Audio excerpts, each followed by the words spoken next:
Right now, we'd like to talk about how dictators use dishonest elections to gain power and also to maintain power.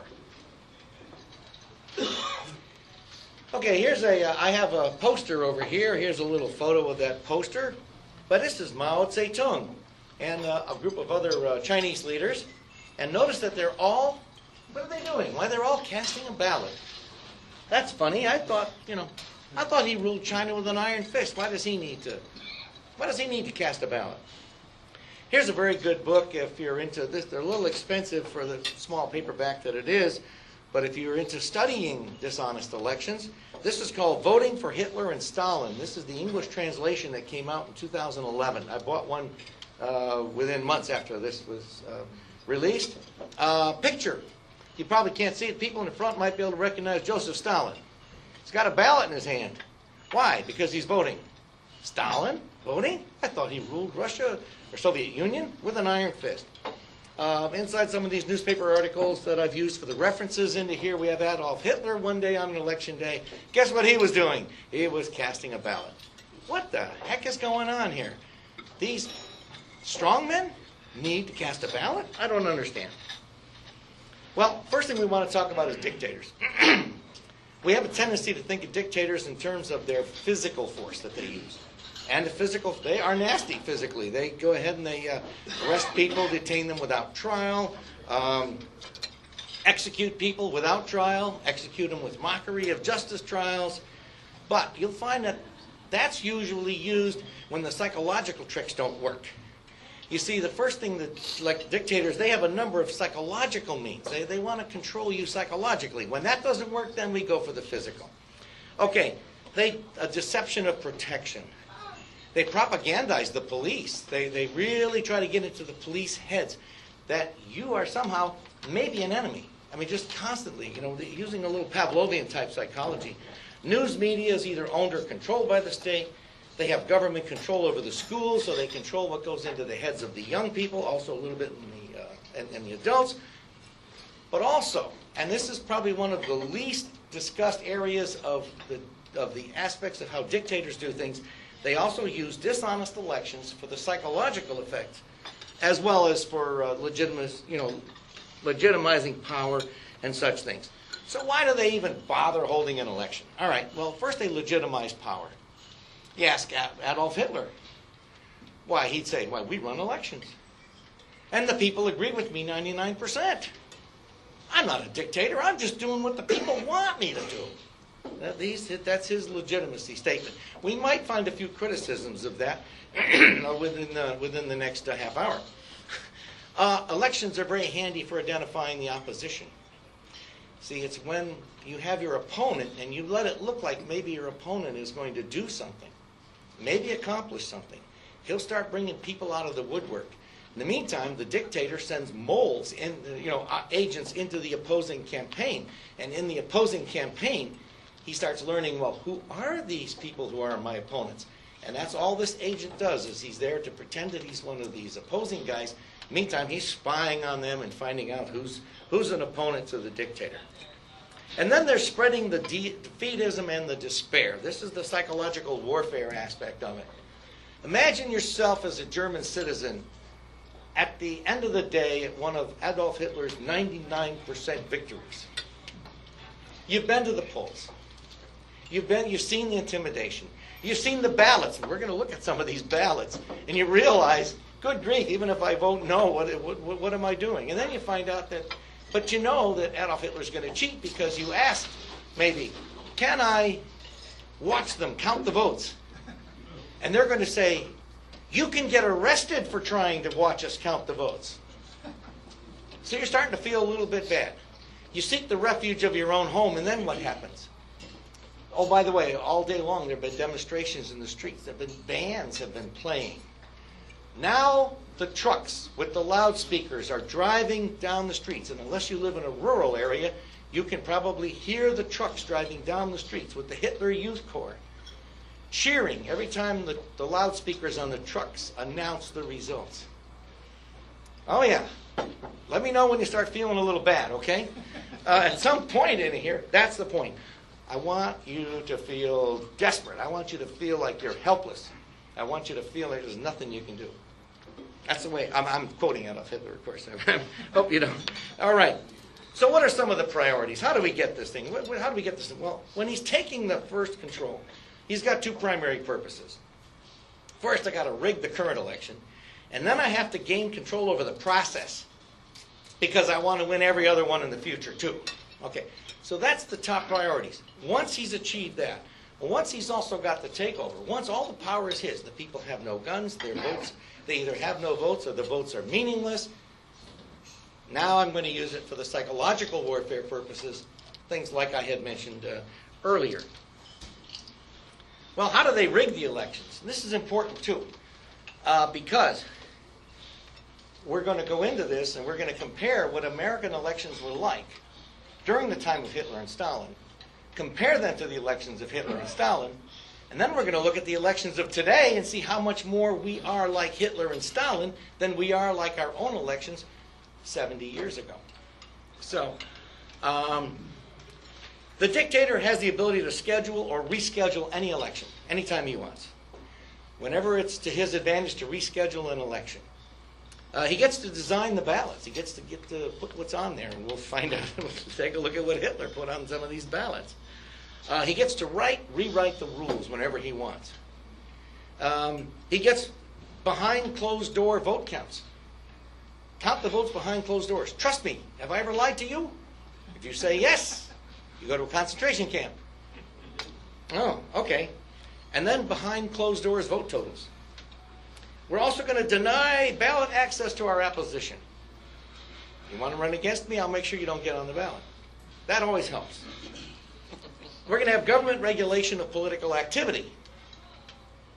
And the government is going to define what is political activity. Think about that. We'll get into that a little too. And we'll do a little intimidation of candidates, a little intimidation of voters, a little psychology on the people. But we always hold elections, and I always win, and the people love me. See? I'm not a bad guy. Well, let's look at Nazi Germany. I'm going to make the statement that I think it's probably the best documented dictatorial takeover in all history. And the German newspapers were muzzled. They were muzzled already by the Reichstag fire decree. You were not allowed to say anything contemptuous about the government. What was the Nazi definition of the word contemptuous? Any criticism of Adolf Hitler was considered a contemptuous thing to do. So the Nazi newspapers were muzzled. I was joking about this. I was talking to a professor of German history a little over a year ago while I was writing the article on the 75th anniversary of the Anschluss election. I was discussing this with a professor of German history, and I was only joking. And I said, you know, what's the best language to know if you want to study the vote frauds under Adolf Hitler? And he says, well, I don't know. I said, English. And the reason is because the American, we have lots of Americans who were of German descent. Not just here in Wisconsin. Also in the Northeast, even in Texas, other places like that. And many of our reporters that we sent to Germany to be the reporters for our newspapers spoke German fluently. So they understood what was going on. They had a market for the news. They said, go ahead and print it. And one of the things that we will be discussing today is how the American newspapers were printing doubts about some of these election results the very next day. And we'll be talking about that here too. Well, let's take a look at the Nazi elections. Well, Adolf Hitler started like an amateur here. This was on March the 5th of 1933, the Reichstag election. He got 44, the Nazi Party got 44% of the vote. Okay. This actually is a ballot that was used in that election. They got 44%, but as you see, right after that, they jumped right up into the 90s. Right after that. Why, there must have been something lovable about Adolf Hitler. Or maybe there was something about the way he ran his elections. I'm not sure. Let's see. So, Let's talk about the ballot design. What happens when you let Adolf Hitler design the ballots for your election?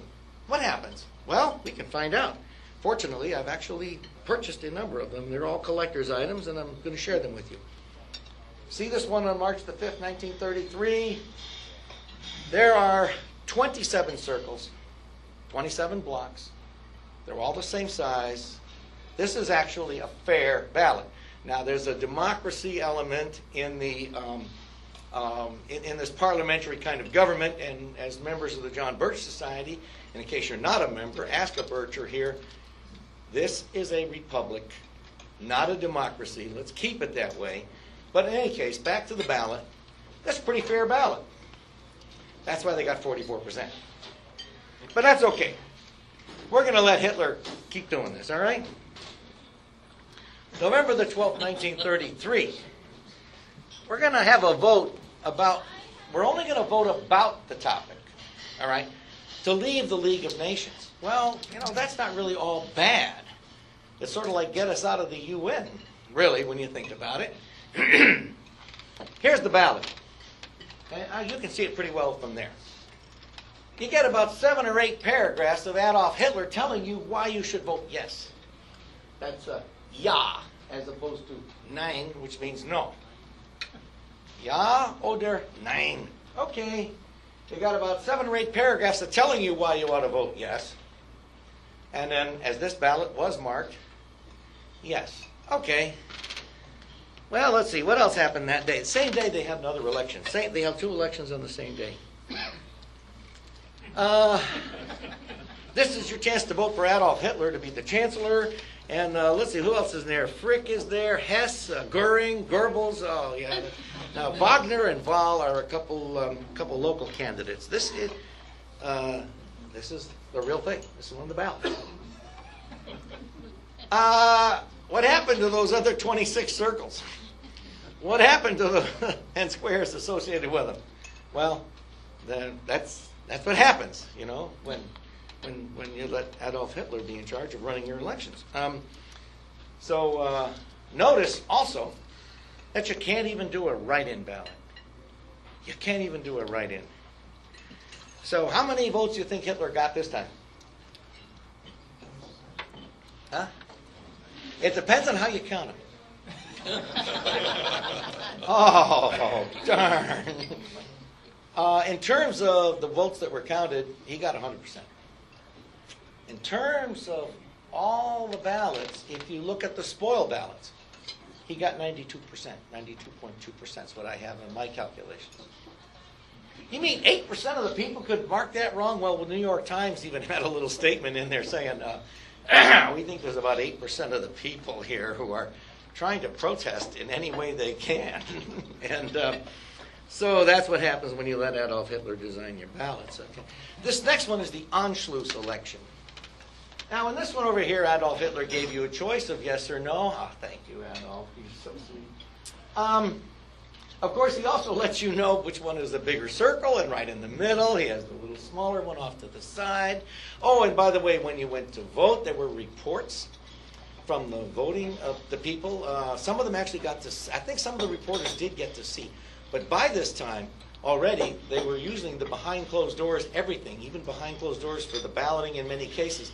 It was at the whim of the people who ran the election that day as to whether or not you could even walk in. If you're a voter, you could walk in, but other than that, get out of here. You're not allowed to watch us anymore.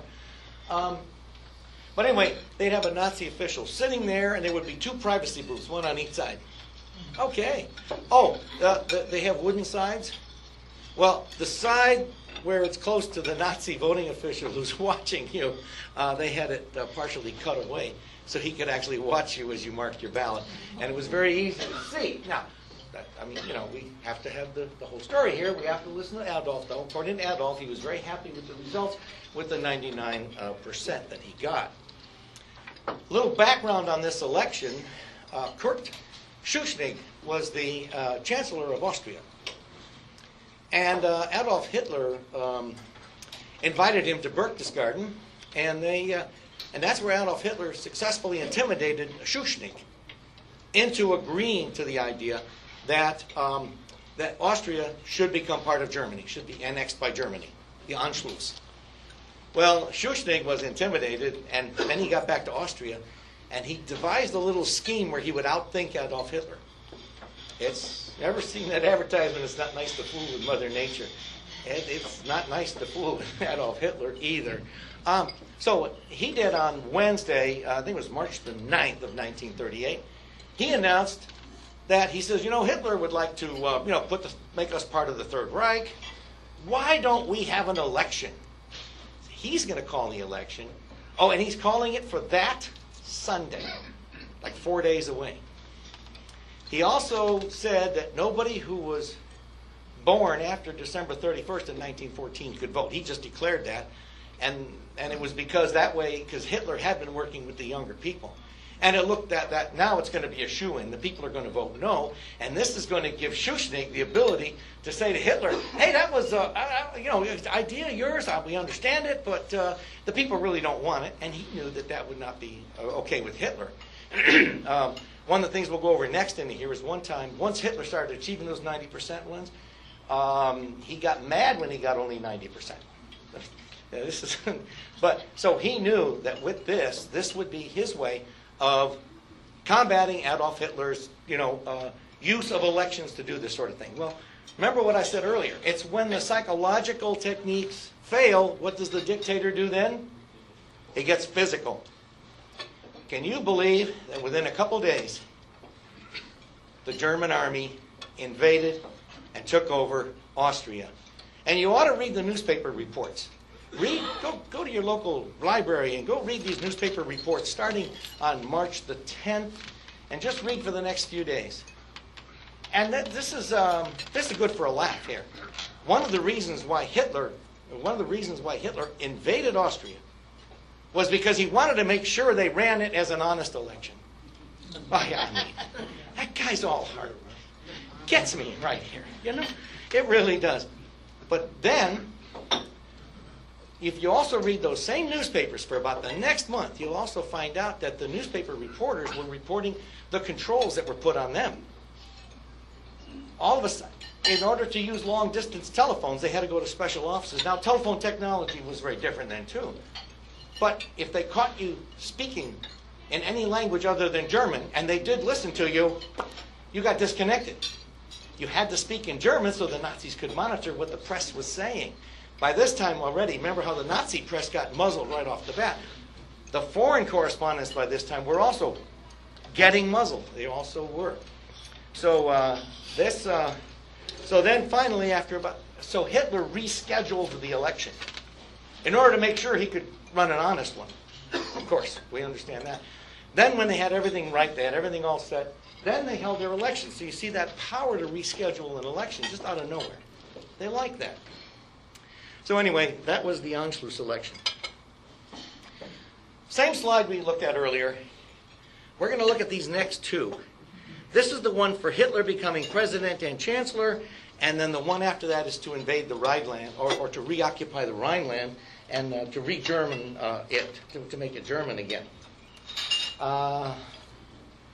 What happened in this case, I got the one on Schuschnigg in here. Okay, I lost some of my notes. Oh, here they are over here. Sorry about that. Anyway, when it came to the election, this one was held, the one for Hitler to become the president and chancellor was held on August the 19th of 1934. Hitler endorsed by 9-1 is the headline in the New York Times. Okay. But 38 million people vote yes, 4.2 million vote no.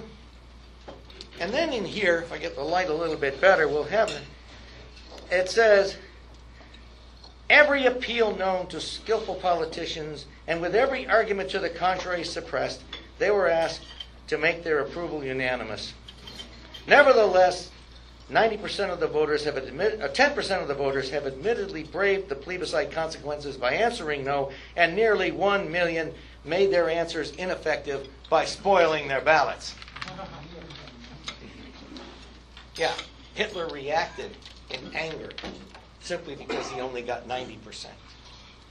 And he started some crackdowns and all kinds of stuff. Well, what happened after that? Well, the next election that they held was on March 29, 1936.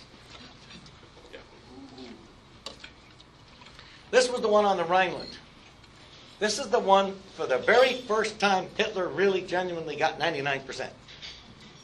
That's because, and there were apparently no spoiled ballots, or well, whatever. There's a little dispute about the spoiled. There were a few spoiled ballots, or at least a few admitted.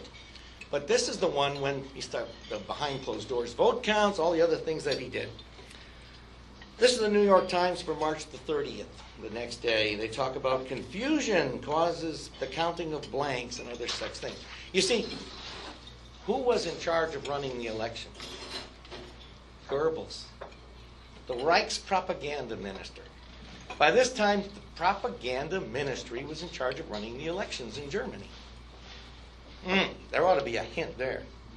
So anyway, what we now have, according to Goebbels, all other ballots, it was declared, especially all blank ballots, were counted as invalid and therefore as opposed to Hitler. That's the official pronouncement. What else does it say in the next paragraph? In Berlin and Frankfurt, for instance, election officials openly announced on direct inquiry that all blank ballots had been counted as votes for Hitler. Notice they said on inquiry. What did the reporter telling you? The reporters were not allowed to watch the vote counts. Already it was behind closed doors. And they're letting you know in the New York Times that we now had to ask people after the fact what happened inside. And we got two different stories.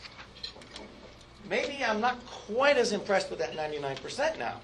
I was really impressed. It was just getting me. It was really choking me up. Anyway, well, maybe there might have been another American newspaper that sent reporters over there. Let's see what the Dallas Morning News had to say on March the 30th. Don't forget this thing. The election was March the 29th, right? This is March the 30th, Dallas Morning News. You see, down here around the third paragraph, in this news story, we have a very interesting news article here. It says, in fact, the results were known long before the people even went to the polls. Burglars broke into the Ministry of Propaganda last week and stole the results. Front page, Dallas Morning News, March 30th. Like I said, Professor, maybe the best language to know when studying the frauds of Adolf Hitler's elections is English. At first I was only joking with him, and now I'm saying, well, let's throw it out and talk about it. Okay. Well, there's another guy that likes to run elections too, Joe Stalin. Oh man, there's a good guy. Well, maybe not quite as good. I mean, if you start studying Stalin's elections, they're very, very similar to Hitler's elections. Joseph Stalin has been attributed as having said as a public statement, it doesn't matter how they vote, all that matters is who counts them. That really has never been fully attributed, and in fact, I don't think it ever will be, because I don't think it ever happened. Not as a public statement, as a private statement. Because here's the reality.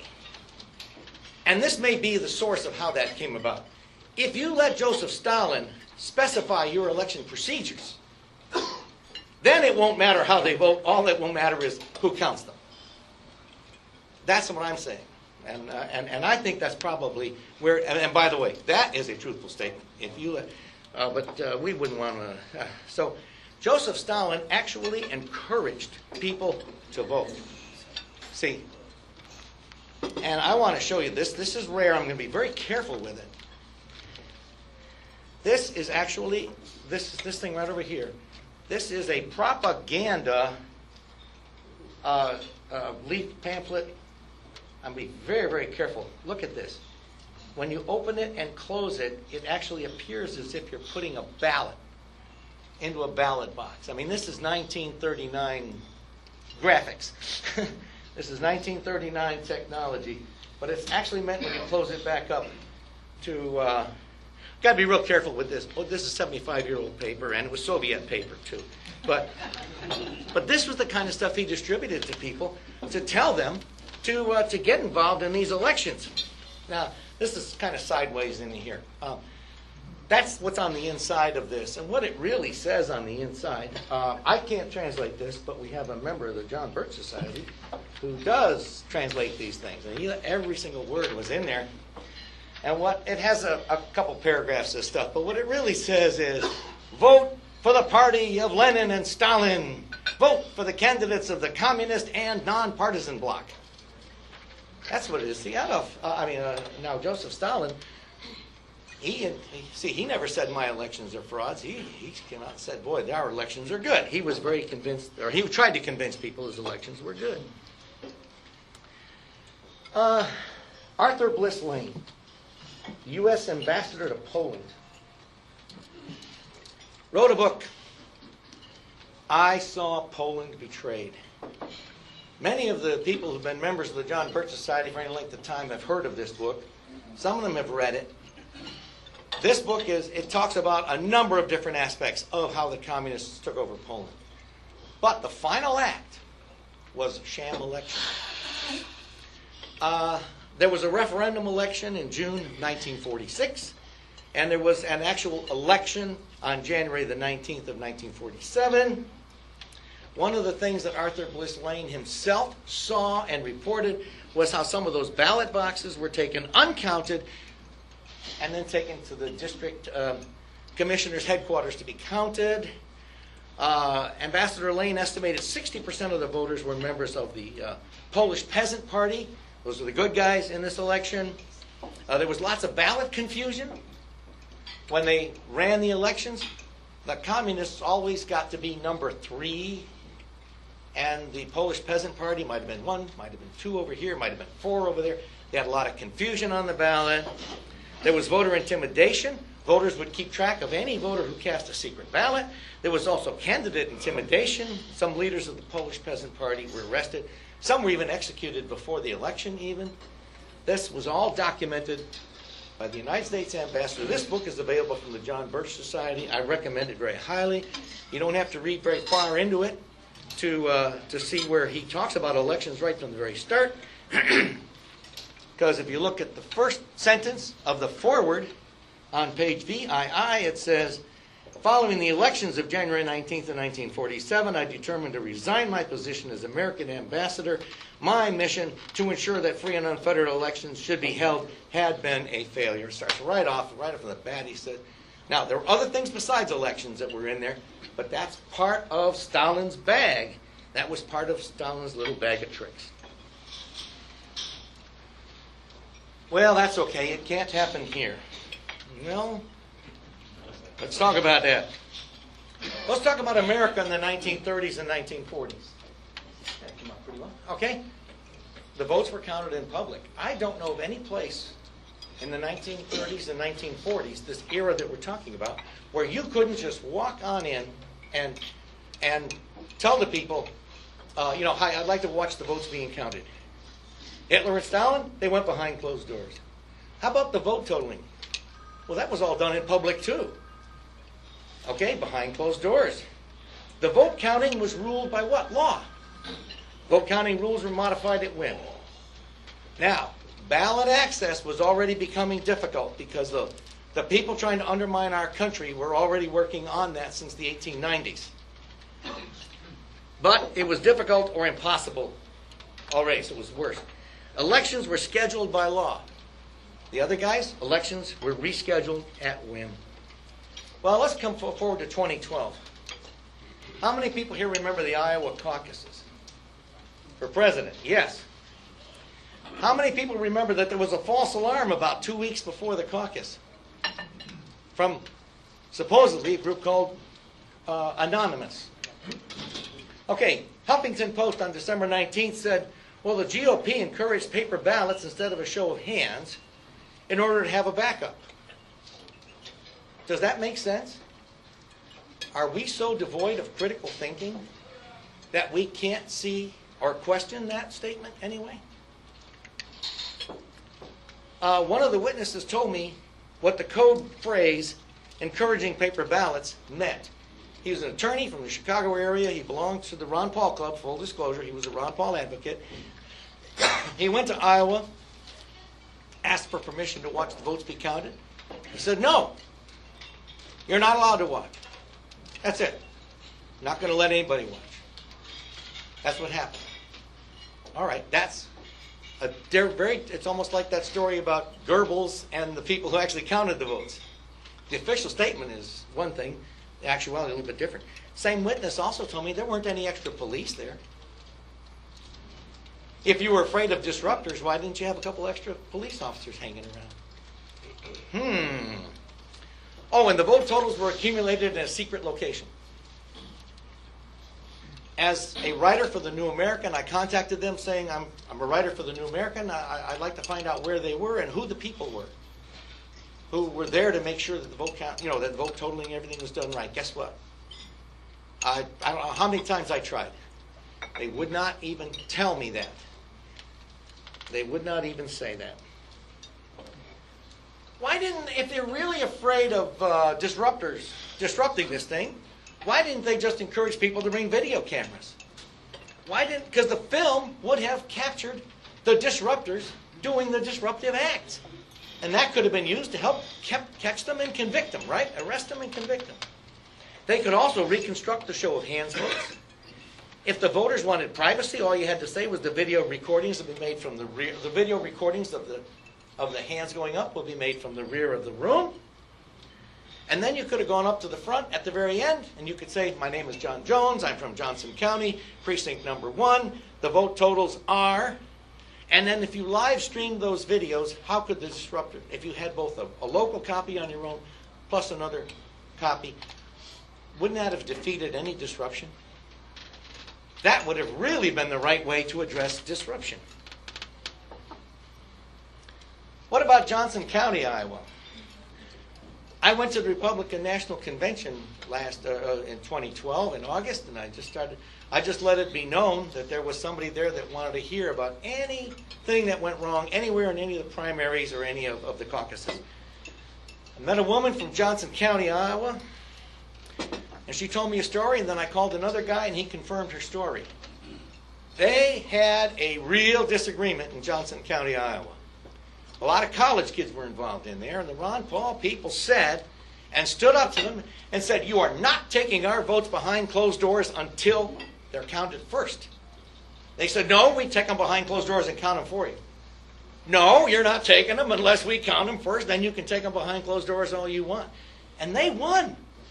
And so in Johnson County, Iowa, the votes were counted in front of the people who cast them before they were taken behind closed doors. It was a two-horse race between Romney and Ron Paul. And as you see, that's only, 160 votes or something in there, whatever. It was a fairly close, a two-horse race. How about Maine? Official results were Romney, Ron Paul were over here. Remember Washington County? How many people remember when the state DOP chairman said, you guys are going to get 2 or 3 inches of snow. We're canceling your caucus. Well, we're putting it ahead 1 week. You can't hold it this weekend. You have to go next weekend. And your votes won't count because by party rules, we have to have it done by a certain day. But of course, there were no party rules giving the chairman that authority, but there were the party was playing fast and loose with the rules. Okay, so all of Washington County, their votes just didn't count. By the way, just by coincidence, it was a Ron Paul area, the one where Ron Paul was strong. But then what happened in Belfast, Maine? 22 voters attended the caucus. A pastor by the name of Matt McDonald was the chairman of it. 22 people showed up, and he said, by the way, the instructions are we're not allowed to count the votes in front of the people who cast them. How do you feel about it? They voted 22-0 to count their own ballots. Here's the actual vote totals. Ron Paul 8, Rick Santorum 7, Mitt Romney 5, undecided 2. Matt McDonald did something that they used to teach kids in our American government school systems to do, and that is to watch your vote and go all the way to where it's added up. Matt McDonald called the state party headquarters and he said, by the way, we noticed that you don't show our totals. I just want to be sure you got them. They said, oh, it's only 22 votes, who cares? He said, well, what do you have? And they said, oh, Mitt Romney won with 9. Rick Santorum had 5. Ron Paul had 2. And you might have seen this on YouTube. I also got to interview him, and I've even got a taped, with his permission, taped an interview over the telephone with him as he explained it again to me. Anyway, at this point, he said, we have 22 witnesses that the vote count was actually this 8, 7, 5, and 2. Up till then, it was always, it's only 22 votes, you people don't matter, why are you bothering us? As soon as he said all 22 of us watched and counted our own votes in front of each other. She said, you weren't supposed to do that. All of a sudden, 22 people meant something. If you can watch your vote being counted, I guess you're more important than people who can't. You know, that may be. So it's not happening here. I'm glad to hear that. Well, it can't happen here. Let's go back to that same slide that we looked at. Okay, votes were counted in public. Today, how many of you people here have not yet voted in this primary that's being held today? Hey, when you go vote, hopefully you're going to be voting. Just ask. Don't go too far. You don't want to get arrested. You don't want to make this. But ask, hey, can I come back tonight and watch you people count them? Just ask. You're going to be told no, probably. Say, oh, you've got to go through all these hoops and things like that. You've got to go through it. All right. Another way of taking the vote count out of the public's eyes is to do it electronically, where you can't watch electrons move. As people know, I'm the guy who was the original advocate of the paper trail movement, and you have to have that. But how about the vote totaling in public? Look at what happened in Iowa and in Maine. I contacted both Iowa and Maine Republican parties after those caucuses were over, and they were still not willing to tell me who was there, where they accumulated the votes, and who were the people that made sure it was fair and honest. They just stonewalled me. But this is also happening to our votes now, too. Vote counting rules are governed by law. We're still fairly good there. We're getting a little shaky on some of them. Ballot access is sometimes difficult. Yes, they're becoming more and more difficult all the time. And in Texas, you can't even cast. You can cast a write-in, but the person has to register as a write-in, and you have to go through all kinds of hoops in order to do a write-in. And I tested their electronic equipment, and I voted for somebody who wasn't on their list of approved write-in candidates, because I was one of the people who got to test it. Fortunately, we had a couple good people in our government who said, hey, I'm going to let this guy Kurt get into this thing. I'll ask him. And guess what? It doesn't give you any warning message at all. It just totally ignores your vote. It just doesn't tell you that it ignored your vote. It just chews it up and says goodbye to it. Yeah. Elections are scheduled by law. Right now, we're still fairly good. We have a lot of other problems, but I might have noticed recently, it was a couple of years ago, the governor of North Carolina, I believe it was, asked for some kind of special permission to reschedule based on a number of different things like bad weather or whatever. We used to have ability to extend elections due to bad weather, but the idea of totally rescheduling it, let somebody do it, and especially they could do it in the case of even a false alarm threat of some sort. It can't happen here. It is happening here. But the good news is we still have time to turn it around. We still have time to turn it around. Well, what can I do? Obviously, here in the John Birch Society, we have a lot of educational programs. And I'm here to tell you, without any hesitation, the best thing you can do is join the John Birch Society, if you have not already. And if you are a member, I encourage you to just get more active. In 1986, when I spoke at Boston University, a major East Coast newspaper sent a reporter to that symposium where there were 6 presenters, of which I was one. He talked to 3 of the people that were big names. He missed one of the other big names. The 2 of us that were no names, I remember telling him, I said, hey, guess what my presentation is about? It's about this new technology coming about, and it's all electronic, and I think you need a paper trail. And he's there, well, thanks. And that was all. Okay, you can't push yourself on him. That Friday, August the 15th, 1986, that was at Boston University. I used to live in New Hampshire. I went by Belmont, Massachusetts, and I went to the office of a guy by the name of Gary Benoit, I think. And I went in and I explained to him, hey, guess what? I just got through with a 2-day symposium. To put you on the spot, Gary, but it's true. I don't know if you remember this day or not. You do. I remember it. I explained it to Gary. He says, He didn't play all the games like who's famous, who's not. He said, you have a point there. Let's write an article. And so we did. The very first publication in America to have something about the paper trail was the New American. All right? But there's a lot of good reasons to join the John Birch Society. The John Birch Society is just an excellent organization. Education is very important. Other people are going to tell you, get active, do things. That's okay too. You can get on the committee to elect the right person for the right office. But be a member of the John Birch Society also. John Birch Society is the only organization I know that also gives warnings about neutralizers and how the dangers of neutralizers. If more people in the pro-life movement were aware of what neutralizers were, they probably would have recognized the neutralizer attack that got those people to start doing that civil disobedience that then got out of hand. They never recovered. Today there's another neutralizer attack going into the Tea Party movement to try to convince people that we should have an Article 10 convention. To try to convince people that an Article 10 convention is not a constitutional convention. But you go to something like the John Birch Society, and you'll see what it's like to have an organization with thorough research to actually, so it's good to belong to a Tea Party group, but also the John Birch Society. It's good to be a pro-lifer, also the John Birch Society. And I think I've gone a little bit over my time. We have just a couple minutes still for questions before 1 o'clock. And if I want to... Article 5. Huh? Article 5. My apologies. I must have been hit by a neutralizer attack. No, you're right. Say that again and I'll edit the video. Okay, it's Article 5. It's the Article 5 convention, not an Article 10.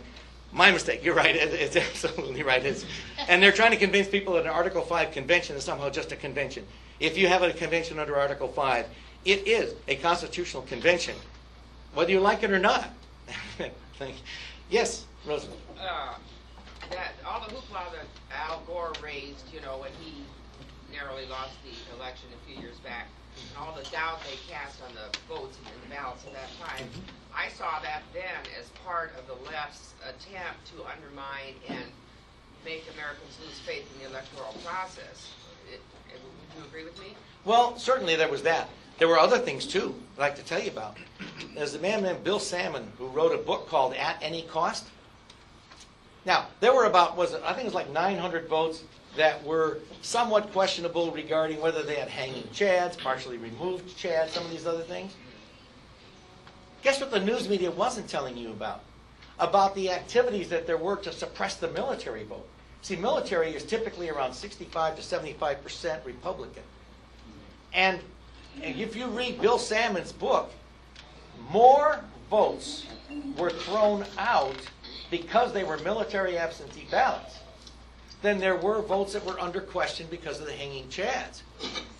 So, yes, you're right about what you said, but why did the news media just ignore one of them in Bill Salmon's book? I think it was 19 hours.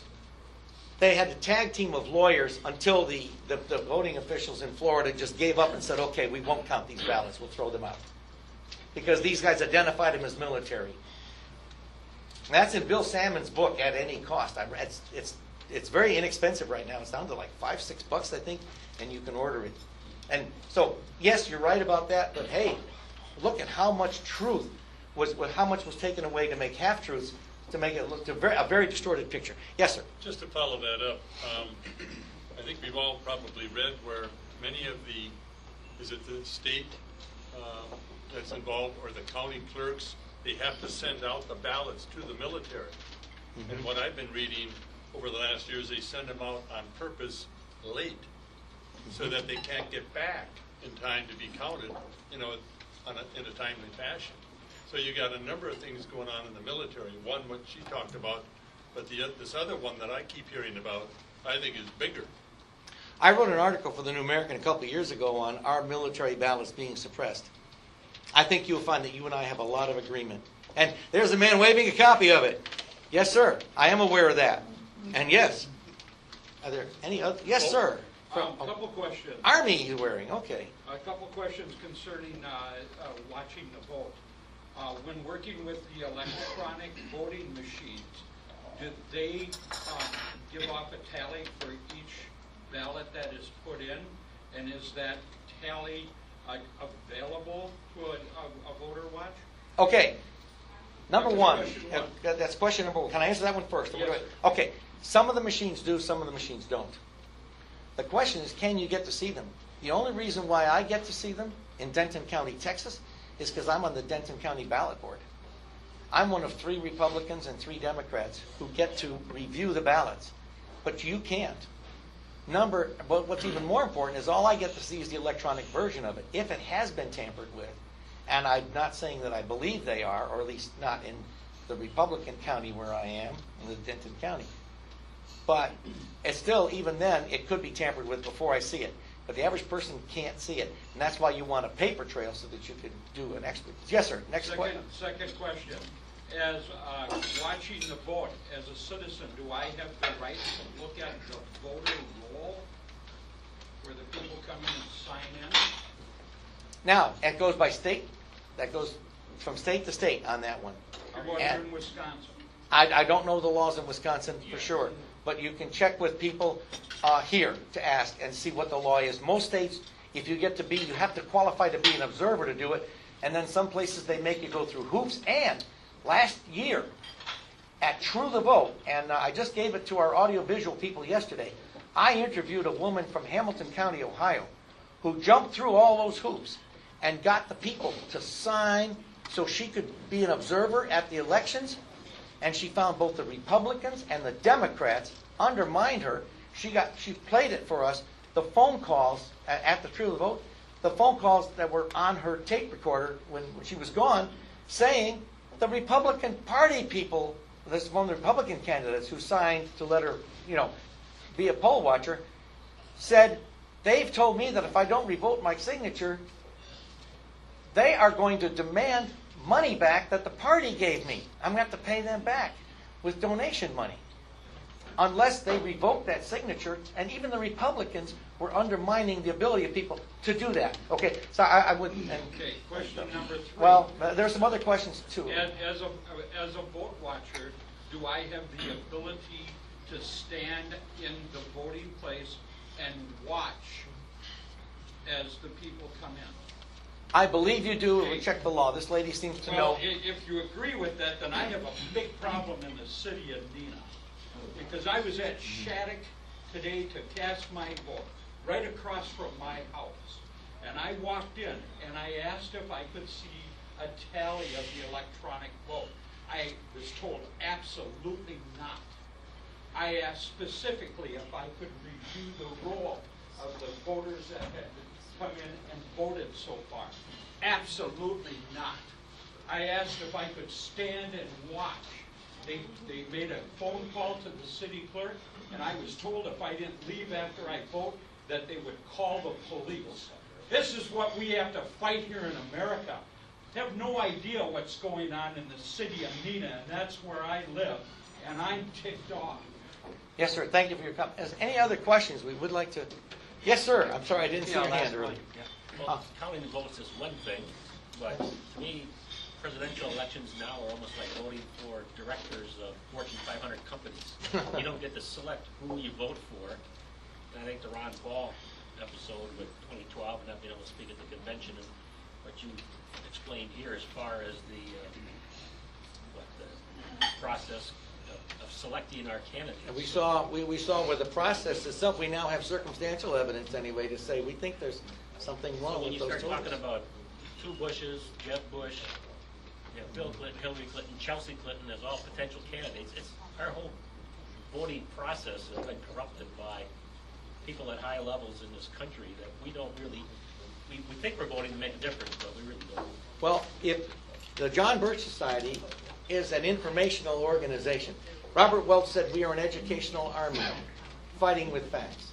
Education is our only weapon. Education is our only strategy. Truth is our only weapon. What we need is if more people in the John Birch Society will spread the word on things, it won't be just the liberal news media that establishes what is talked about But all in the media news. is corrupt. It's pretty much what the oligarchs want to be said. If we have a stronger John Birch Society with more members, we will be able to overpower the news media. We can't right now because we don't have the members. But the John Birch Society has the strategies. The John Birch Society knows what to do. And what we need is more pullers at the oars to make it happen. So, Some areas we do. okay. Some areas we do. I mean, members of the John Birch Society influence 10 people, who in turn influence 10. 500 Birchers in a congressional district, it's over from dog catcher to Congress. Just the way it is. Because of the educational efforts and activities. It's a done deal. Repeat that? Every member of the John Birch Society influences a minimum of 10 people, who in turn influence 10 more. So one member of the society statistically influences 100 votes. You get 500 members in a congressional district, it's all over, because we go around the media. I don't do that. And, but at any rate, it's done all the time. Some people can't talk to their spouse. Anybody here? Other people influence hundreds. I give an award every year to the Bircher that influences at least 1 million people in and of his own influence. 3 years in a row I've been doing that. And they get out there and they produce the information and the knowledge and the more importantly the understanding necessary. And then the papers don't count. The TV doesn't count. The internet doesn't count after that. It's people organized doing the same thing at the same time to get the same information out. It works. Well, thank you, folks. Thank you very much. Thank you very much.